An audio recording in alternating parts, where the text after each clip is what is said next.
রোনালদোকে নিয়ে আলোচনা করার কারণটা হচ্ছে, যখনই রোনালদো নামটা আসে তখন ওই নাম আর তুলনাটা আসে লিওনেল মেসির সাথে। সো লিওনেল মেসির সাথে যদি আপনি রোনালদোকে তুলনা করেন, বিশ্বকাপে লিওনেল মেসির পারফরমেন্সের সাথেও ক্রিস্টিয়ানো রোনালদোকে তুলনা করতে হবে। সেই ক্রিস্টিয়ানো রোনালদো, তার দল অবশেষে রাউন্ড অফ 16 থেকে বিদায় নিল, যখন লিওনেল মেসি তার দলকে একা টেনে তুলছেন, গোল করছেন। এখন পর্যন্ত leading goal scorer Cristiano Ronaldo সেখানে করেছেন 3 গোল, যার 2টা উজবেকদের এগেনস্টে, এবং সেই 2 গোল করার পর ওই উজবেকিস্তান কিন্তু এবারের বিশ্বকাপের নবাগত, তাদের বিপক্ষে ওই 2 গোল করার পর তিনি হুঙ্কার দিলেন, I am back, I am back, I am back. দেখুন, নেইমারের জন্য আমার খারাপ লাগা রয়েছে। আমি আর্জেন্টিনা দলকে সাপোর্ট করি, ব্রাজিল ফুটবলের খেলা ভালো লাগে।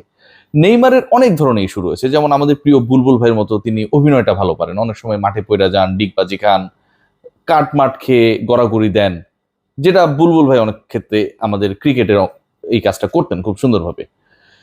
তারপরও নেইমারকে ভালো লাগে। নেইমার গার্লফ্রেন্ড চেঞ্জ করেন বলিউডের আমির খানের মতো করে, আজকে একটা কালকে আরেকটা, আবার সকল গার্লফ্রেন্ড মিলে হচ্ছে নেইমারের সন্তানের জন্মদিন পালন করে, এরকম ঘটনাও মোটামুটি ঘটে বিভিন্ন সময়, সেটাও ভালো লাগে। নেইমারের কান্না মাঠে হেরে যাবার পর সেই জায়গাটায় কষ্ট লাগে, কারণ তার মধ্যে না একটা ন্যাচারাল ব্যাপার রয়েছে। আর রোনালদোর মধ্যে পুরো ব্যাপারটাই ছিল অনেকটা কিছুটা তার ফ্যান নির্ভর, আর কিছুটা নিজেই নিজেকে শ্রেষ্ঠ দাবি করে বিশ্বকে জানান দেওয়ার যে প্রবণতা, that I am the great, I am back. সেই রোনালদোর পরাজয়ে, রোনালদোর বিদায়ে, এবারের বিশ্বকাপে পর্তুগালের বিদায় আসলে বিন্দু মাত্র সত্যিকার ফুটবল যারা আসলে ফলো করেন, এবং রোনালদোর এবারের বিশ্বকাপে এবং আগের 5টা আসরের বিশ্বকাপে তার পারফরমেন্স যারা ফলো করেছেন, যদিও এই 5-6 ম্যাচের বিশ্বকাপকে তিনি গুরুত্ব দিতে চান না, কিন্তু এই 5-6 ম্যাচের গুরুত্ব বা 5-6 ম্যাচের বিশ্বকাপকে যদি আপনি মাল্টিপ্লাই বাই 6 করেন, যেহেতু 6টা আসর তিনি খেলে ফেলেছেন, তাহলে 36টা ম্যাচের বিশ্বকাপ তার জন্য মোটামুটি, তাই না? তাই তো হওয়ার কথা। সেখানটায় ক্রিস্টিয়ানো রোনালদো জীবনের প্রথমবারের নকআউট পর্বের গোলটা পেয়েছেন লাস্ট ম্যাচে, সেটাও পেনাল্টি থেকে। সেই রোনালদো মহা গুরুত্বপূর্ণ ম্যাচে ব্যর্থ, আলো ছড়াতে, গোল করতে, পাস দিতে, ক্রিয়েটিভিটিতে, সব জায়গায় Cristiano Ronaldo he was missing. এখন বলতে পারেন যে কে আসলে খুব বেশি এই ম্যাচে প্রভাব বিস্তার করেছে? যিনি গোল দিলেন তার কথা তো আমরা বলতেই পারি, তার আলোচনা আমি একটু পরে আসছি।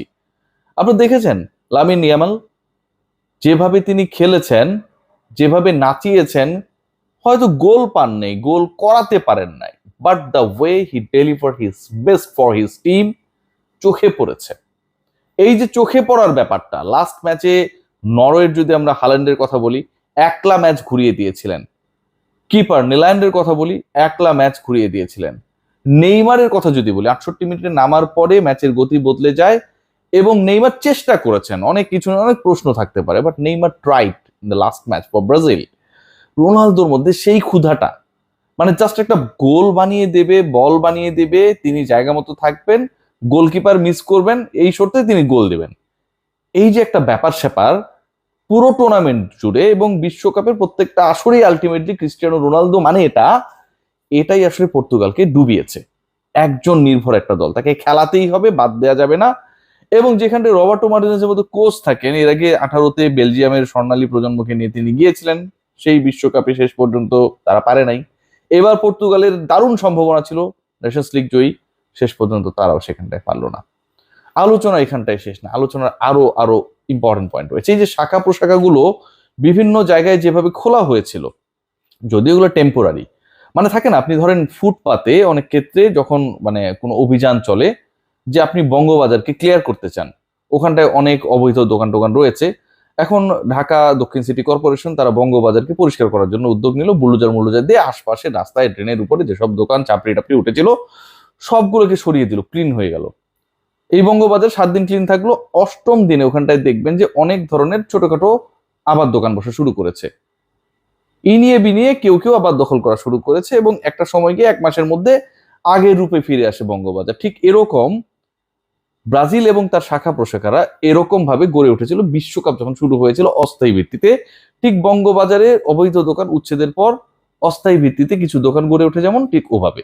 তো পর্তুগাল এবং রোনালদো ছিল সেরকম একটা। রোনালদো এবং পর্তুগালের বিদায়টা চিন্তা করে দেখতে পারে যে ব্রাজিলের বিদায়ের পরে মানে হচ্ছে বসের বিদায়ের পরে বসের সাগরে তো আসলে টিকতে পারলো না। ব্রাজিলিয়ানরা নেইমারকে যতটা পছন্দ করে, আমি বারবার বলি যে রোনালদোকে তার থেকে কয়েক হাজার গুণ বেশি পছন্দ করে।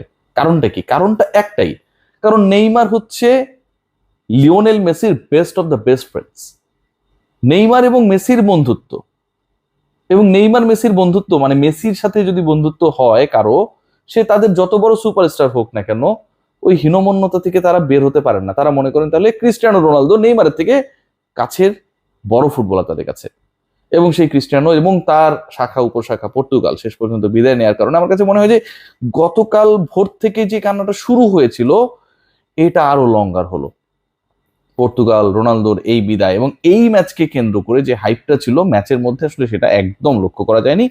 একদমই সাদামাটা একটা ম্যাচ হয়েছে। এখানটায় সুযোগ অনেকেই পেয়েছিলেন এবং সেই সুযোগগুলো কাজে লাগাতেও ব্যর্থ হয়েছে। তবে সেই ব্যর্থতার কারণও রয়েছে। আমি কেন বলছি এটা, আপনি যদি খেয়াল করে দেখেন যে 2010 সালে 30 জুন ক্রিস্টিয়ানো রোনালদো তার ভেরিফাইড যে ফেসবুক পেজ রয়েছে সেখান থেকে একটা স্ট্যাটাস দিয়েছিলেন। সেখানটায় ছিল স্পেন 1 পর্তুগাল 0। এবং আজকে ওখানটায় গিয়ে নাড়া দেওয়া শুরু করেছে, অনেকেই কমেন্ট করছে, হাহা দিচ্ছে, লাইক দিচ্ছে নানাভাবে।